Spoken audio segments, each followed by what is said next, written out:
Hey guys, let's talk about books. My name's Elizabeth, and in this 5 Reads series we talk about 5 books that I have read recently. This is part 10. There's a whole playlist if you want to go back. I'm not feeling well today, but in the spirit of getting a video to you, and also I will literally forget everything I've read if I don't record this soon, we are pressing on. So that's the low energy. Mum, when you see this, please don't text me and ask if I'm okay, because the power of the internet means that I filmed this days ago before you saw it. And I'm probably fine now. Let's talk more about the books, less about me. First one I have to tell you about is Richard Osman's The Bullet That Missed. This is the second in the Thursday Motor Club. Second or third? Third in the Thursday Motor Club. I listened to this actually. It came up on my library app. So I do not recommend listening to it. The narration was terrible. The actor who'd read it is a perfectly cromulent actor. I've seen her in lots of things, but just not a great fit for narrating this book. Having said that, if you know anything about the Thursday Motor Club, you can anticipate what has happened here.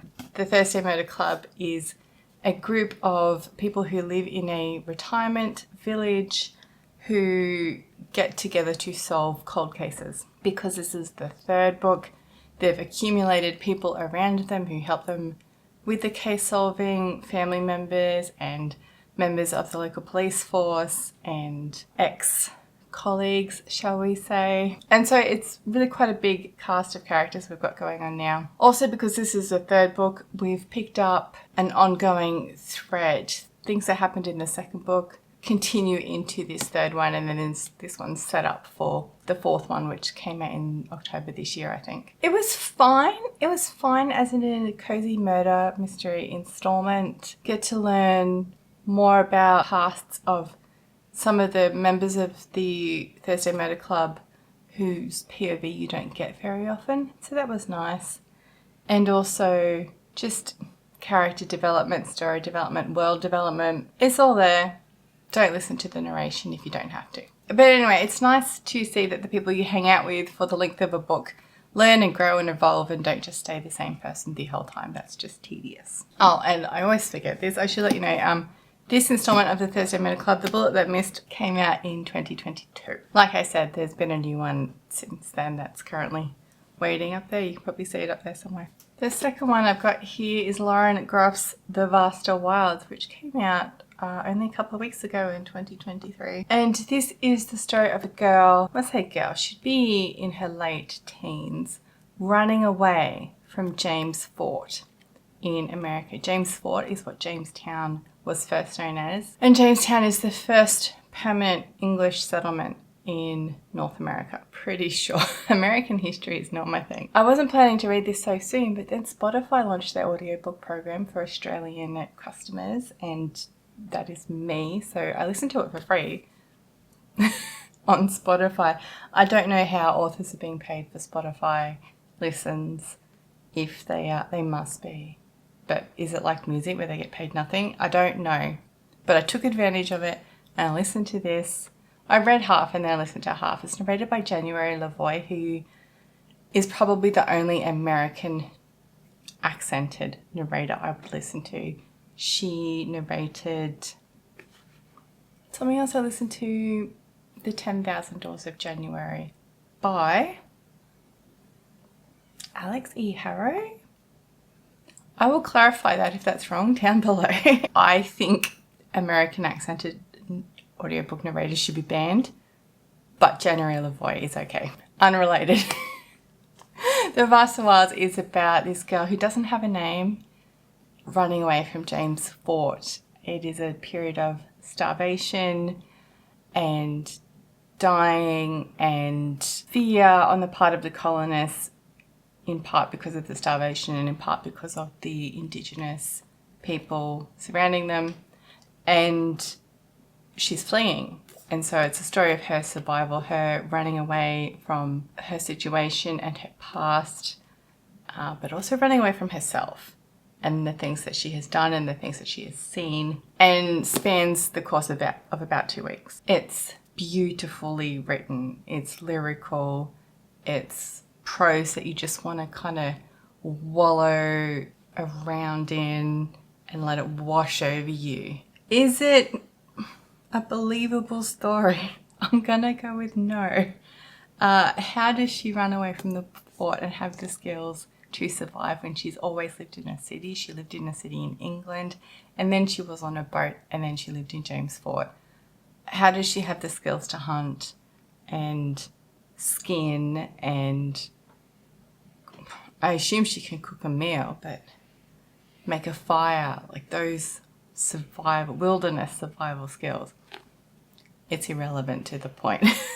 The point is a gorgeously written story, and it's nothing at all like Matrix, which was the first of hers that I've picked up and I loved, but the writing is just as beautiful. So, I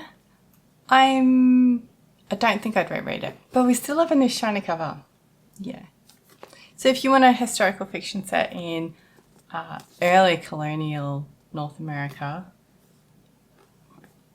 give it a go. There's nothing to do with Indigenous people. It's all to do with white people, mainly English people. But it was weird and strange, but in a good way, not an unsettling way. I'll leave it at that. The next one was a Kindle read, and that is Warriors of God by Andrzej Sapkowski, who is a Polish author. This was translated by David French, who translates a lot of his works. And this originally came out in 2004, but it was translated, the English translation was published in 2021.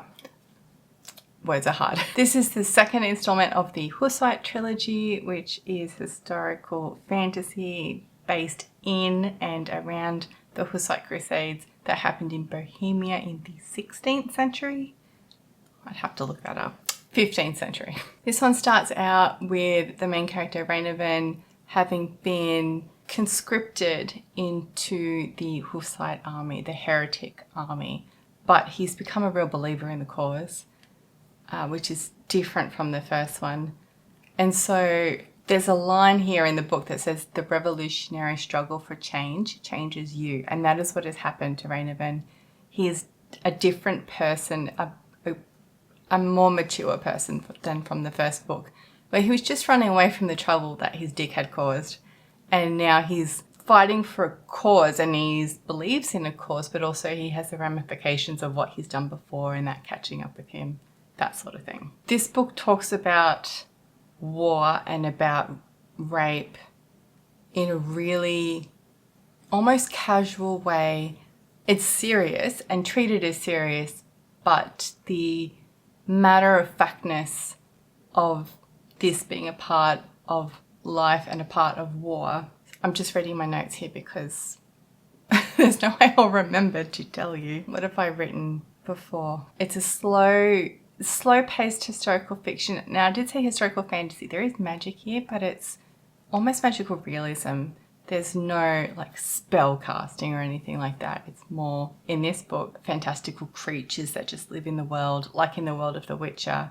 And Rainovan has magical talismans and stuff, but he doesn't actually cast any spells that I can recall. So there's none of that kind of big high fantasy magic situation. He's just a dude who's living in a war-torn country in war times. But of course the war is a religious war, so there's that aspect as well.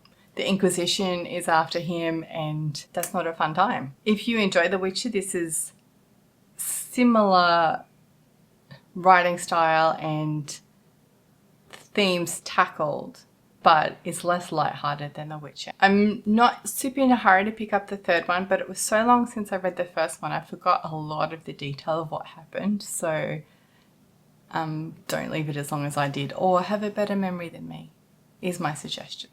Overall, I enjoyed it. It's just long. And I felt by the end of it, I was ready for it to be over. Oh, you guys, I don't know if I said anything of substance then. Let's continue. The next one was a reread for me, and that's Jane Austen's Northanger Abbey. This was published in 1817. It's gorgeous vintage classics cover of Catherine in the Abbey window reading her trashy horror novels. which is the point of this book. Catherine Morland, the central figure in this story, she is an avid consumer of Gothic horror, and when she's invited first to Bath with family friends and then to visit an actual old abbey, she jumps at the chance to live out the events that happen in her books. And of course, she's young and naive and is quickly pulled up from her silly little girl fantasies and becomes an adult, and in the process meets the man who proposes to her, and the man who proposes to her that she's like, what? No. Typically Austen in that way. I'm glad that I did reread this, because the first time I read it, I was not a good reader, and I was confused by what was happening in this book. But that's the beauty of having people to talk to when you read. This was a book club read for me, but also the beauty in just reading around the book you're reading and learning that yes, it is a parody of those Gothic horrors, and Jane Austen having a problem with that that dark literary fiction written for women. Everything works out. We get a happily ever after, as you would expect. And it's nice and short. It is 240 pages, which is a nice little revisit of Jane Austen. And finally was another book club read for my Sword and Laser science fiction and fantasy book club, and that is The Mimicking of Known Successors by Malka. This one also on Kindle because it's not published in Australia yet, or might be hardcover, but it came out in 2023. So I paid it feels like an exorbitant amount of money to buy this on my Kindle. Do not recommend. I did not enjoy this book at all. It is marketed as Holmesian sapphic romance that takes place on Jupiter. And I will admit that all those things happen, but it is so bad. In fact, one person in the book club said that it was a book really easy to put down, and I thought, if that is not a searing indictment, I don't know what. It's a phrase that I love, and I'm going to use it often now. We have a detective solving a murder in a frontier city. They're called platforms here on the rings of Jupiter. The rings are connected by rail lines that circle Jupiter. Humanity's been exiled out there because we wrecked Earth. And so this detective is solving this murder and the nefarious things that happen around the murder. But our narrator is her Dr. Watson sidekick. She's an academic. These two have had a romantic history, and now Platy is helping Mossa, the detective, solve the crime. And oh my god, it was boring. And it was just unsatisfying. The mystery of the crime was unsatisfyingly resolved. The romantic tension between them was forced. The Holmesian nature is just that the sidekick is narrating the story. And the setting didn't have to be the rings of Jupiter because of the way that the world was built to satisfy the story rather than the story being set in the world. It felt like it was just a steampunk version of London and didn't need to be on Jupiter. The motivations of the perpetuator of the crime were redonkulous, and I just did not have a good time with this book. I will not be picking up the sequel.